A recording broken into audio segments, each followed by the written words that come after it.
한다. 네. 그럼 만약에 민주당 강세 지역에서 조국혁신당 후보와 둘이 맞대결 한다. 네. 지난 총선 때 정당 득표를 보면 호남에서는 조국혁신당이 더 높았거든요. 네, 그렇죠. 이번 만약에 그 지역에 네. 호남 지역에 기초단체장 보궐선거가 있다면 굉장히 흥미로울 수밖에 없잖아요. 그 시작이 저는 이제 조국혁신당 전당대회에서부터 네. 하나의 또 페이지가 만들어지는 과정이라 예의주시하고 있을 거래요. 굉장히 신경 쓰고 있을 겁니다. 그렇죠.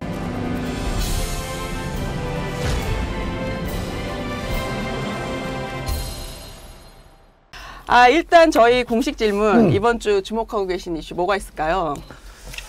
저는 이번 주에 조국혁신당 전당대회 있잖아요.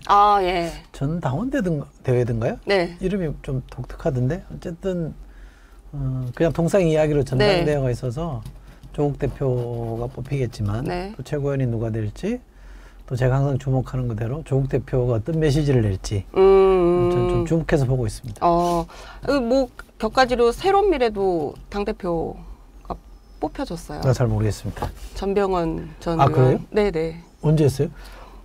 네, 뽑혀졌어요. 관심을 좀 두루두루 가져주세요. 네, 알겠습니다. 지금 이재명 대표에 대해서 쓴소리를 엄청 하셨는데. 제가? 아니, 이 전병헌. 그래요? 이 새로운 미래 대표가. 저도 잘 알죠. 조국 혁신당에 대해서 요즘 이제 약칭으로 혁신당이라고 그러잖아요. 네. 혁신당이 주목하는 이유는 우선 두 가지인데 갤럽 조사 기준으로 보면 최고 올라왔을 때 14%까지 정당 지지율이 갔다가 지금 8%인가요? 네. 좀 빠졌잖아요. 네.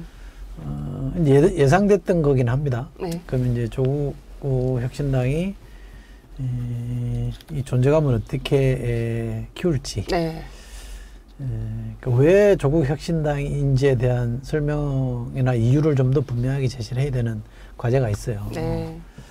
그거를 이제 조국 대표가 어떻게 풀어낼지가 좀 관심이 있고, 하반기로 제가 기억하는데 곧 이제 보궐선거 같은 게 있어요. 국회의원 선거는 아닙니다만 기초단체장에 대한 보궐선거들이 있으면 그 경우에 이제 민주당과 조국혁신당의 관계가 어떻게 풀릴지. 조국혁신당도 후보를 안 낼 수는 없을 거 아니에요? 그렇죠. 물론 뭐 다 낼지 안 낼지는 모르겠습니다만 후보 낸다. 그럼 만약에 민주당 강세 지역에서 조국혁신당 후보와 둘이 맞대결 한다. 네. 지난 대선 때, 지난 총선 때 정당 득표를 보면 호남에서는 조국혁신당이 더 높았거든요. 네, 그렇죠. 네, 그러니까 부산하고 세종인가를 포함해서 거기가 좀 높게 나왔는데 그럴 경우에 이번 만약에 그 지역에 호남 지역에 기초단체장 보궐선거가 있다면 굉장히 흥미로울 수밖에 없잖아요. 그 시작이 저는 이제 조국혁신당 전당대회에서부터 하나의 또 페이지가 만들어지는 과정이라 그 시작을 조국 대표가 어떻게 풀어낼지 어떤 메시지로 시작할지 그게 좀 궁금합니다.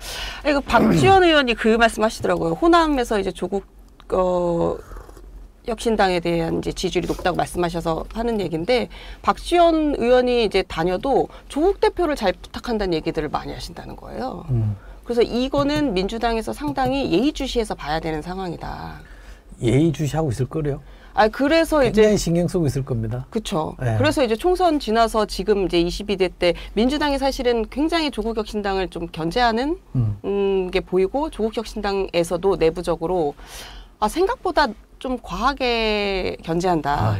좀 섭섭하다 이런 얘기들이 나오긴 하더라고요. 더 심해질 거예요. 점점 더. 네, 더 심해질 거예요. 어쨌든 선거나 이런 것들을 두고 있기 때문에 더. 그렇죠. 총선은 1인 2표잖아요. 네. 지역구 투표와 정당 투표가 있기 때문에 비례 전용 정당이라고 하면 양 정당이 공생이 되죠. 네.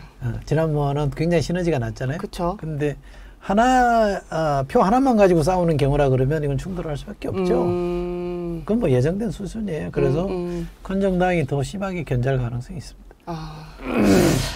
요거는 이제 장기적으로 조금 저희가 지켜봐야 될 관전 포인트인 것 같으니까 이건 이제 추후 계속 좀 지켜보도록 하겠습니다.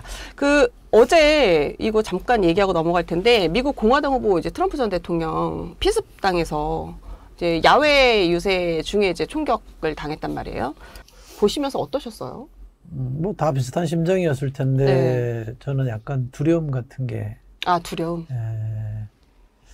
굉장히 강해졌다고 그럴까요? 우리나라도 있었잖아요. 그렇죠. 이재명 대표의 남편도 있었고 과거에 박근혜 대표도 있었고 이게 정치 테러라는 게 사실은 근래에는 좀 약간 잦아들었던 거긴 하지만 과거로 가면 우리는 해방전국 같은 데로 가보면 굉장히 심했던 적색 테러니 백색 테러니 정치 테러가 심했거든요. 미국도 보면 대통령 둘이나 총에 맞아서 사망했잖아요. 링컨 대통령이나 케네디 대통령도 그쵸. 그랬기 때문에 거기도 아픈 경험들이 있는 나라잖아요. 우리도 사실 그렇고. 근데 근래에 다시 이런 정치 테러들이 다시 점점 더 이제 많아지는 것 같아서 두려움이 있고 그것의 건재는 결국 정치 양극화, 혐오 정치, 예를 들면 팬덤 정치 이런 것도 우리 이제 기재에 깔리는 요인이라고 분석들을 많이 하니까 우리랑 다르지 않잖아요. 그쵸. 그래서 제가 걱정이 많이 되죠. 야, 미국이라는 나라는 우리랑은 좀 다르게 총이 있는 나라이기 때문에 더 위험하잖아요. 그쵸. 그래서 미국이라는 나라는 저기 세계 넘버원 헤게모니 국가, 패권 국가인데 과거의 역사 이렇게 보면 강대국, 초강대국, 넘버원의 초강대국들이 피크로 갔다가 다시 내려가는 과정들을 거치면서 역사가 진행된 거 아니에요? 그죠? 영국도 그랬고. 미국이 어쨌든 좀 내려가는 추세인 건 분명한 것 같아요. 그 나라의 국내 정치나 뭐 군사력이나 이런 거는 여전히 압도적이긴 합니다만 국내 정치의 혼란을 보면 아메리칸 제국이 조금씩 이제 내려가고 있는 흐름은 분명하구나 라는 생각이고 근데 그러면서 제가 약간 두려움을 느꼈다는 거는 미국은 어쨌든 넘버원의 국가예요.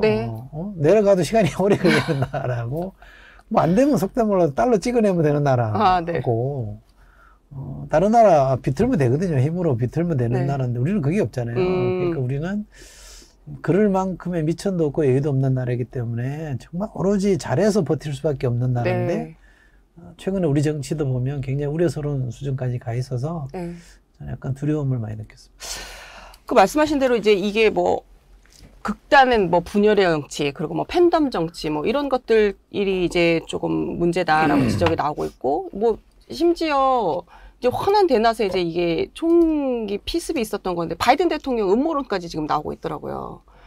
근데 이제 이게 사실은 증오가 증오를 낳는다고 우리나라 말씀하신 대로 우리나라 이거 지금 좀 교훈 삼아야 되는 상황이잖아요. 우리나라가 별반 다르지 않은 정치 상황이기 때문에. 근데 이거 어떻게 저희 막을 수 있을까요? 정치를 바꿔야죠. 정치가 바뀌어야지. 정치가 사실 이게 통합의 수단으로 만들어진 게 정치잖아요. 민주정치라는 게 그런 거잖아요. 국민의 대의를 대표하는 사람들이 모여가지고 토론을 통해서 타협을 통해서 문제를 평화적으로 풀자라는 게 이제 정치인데 이 정치가 분열을 조장하고 있고 적대를 계속 자극하고 있기 때문에 그 따라가게 돼 있거든요. 왜 우리가 흔히 아이들은 부모를 닮기도 하지만 그 시대를 닮는다는 얘기를 많이 하잖아요. 그러면 보통의 사람들의 정서와 감정과 느낌이라는 게 정치를 많이 따라가거든요. 정치 일종의 계절 같은 거예요. 날씨 같은 거예요. 비가 많이 오면 사람들은 신경 쓸 수밖에 없고 추우면 추운 대로 더우면 더운 대로 그렇잖아요. 신경 쓰잖아요.